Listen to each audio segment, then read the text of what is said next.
Budi Prastyo. Iya. Umur berapa, Febrian? Umur sekarang 27 tahun. Di sini disebutkan Anda direktur utama sebuah perusahaan, kemudian komisaris di 9 perusahaan. Alhamdulillah. Luar biasa, padahal umur 27 tahun. Iya. Bagaimana bisnis yang dijalanin oleh Febrian? Ikuti liputannya berikut ini.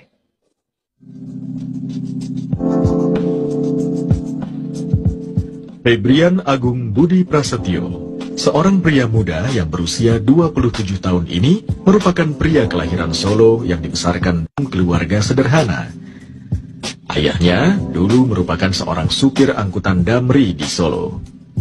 Sejak kecil, Febrian memegang teguh prinsip yang ditanamkan kedua orang tuanya, yaitu kegigihan dan keyakinan. Dengan prinsip tersebut, telah mengantarkan Febrian untuk merantau dan menempuh pendidikan di Perguruan Tinggi Institut Teknologi Bandung ITB pada tahun 2002 di jurusan Teknik Kimia. Kesuksesan Febrian berawal ketika masih kuliah dan sudah memulai berbisnis kecil-kecilan dengan berjualan baju. Jatuh bangun sudah terbiasa. Tetapi pada penghujung tahun 2006, Febrian mulai menjajaki bisnis pulsa telepon. Berkat ketekunan dan keuletannya, bisnis pulsanya berkembang pesat, hingga mengantarkan anak supir damri ini menjadi presiden direktur PT Duta Future International yang membawahi sekitar 500 karyawan.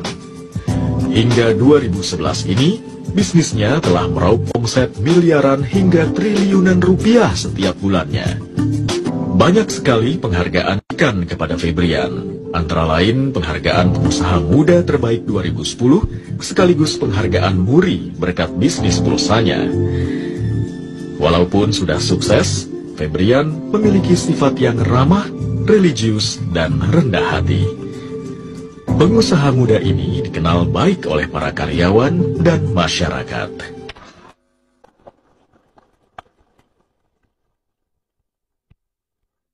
Tidak semua orang, terutama dalam usia muda, bisa sukses dalam berbisnis ya.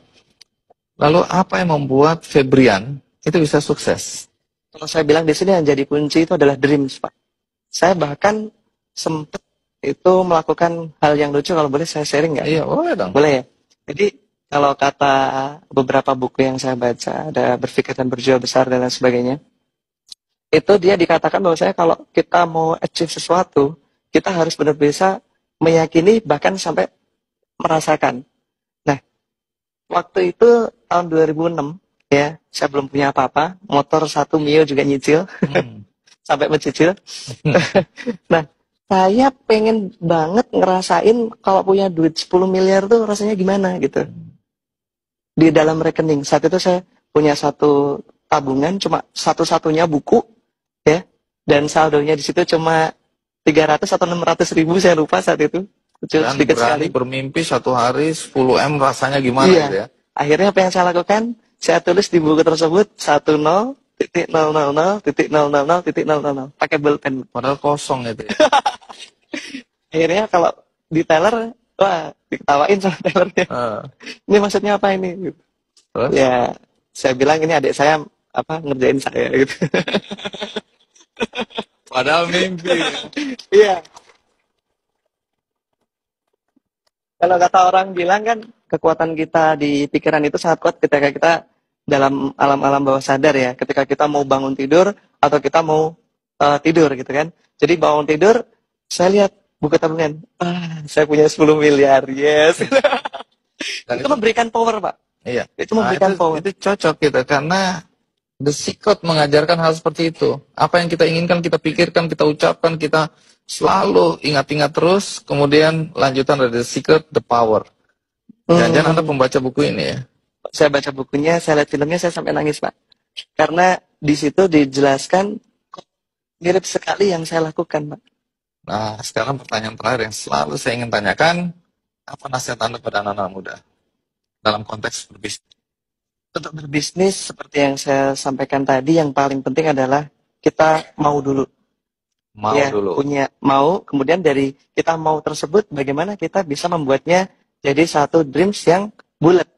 gitu. Jadi mimpi yang Bulat, utuh gitu ya, utuh. yang Caranya pasti. gimana? Pernah nggak kita semua mencoba untuk menuliskan dream kita?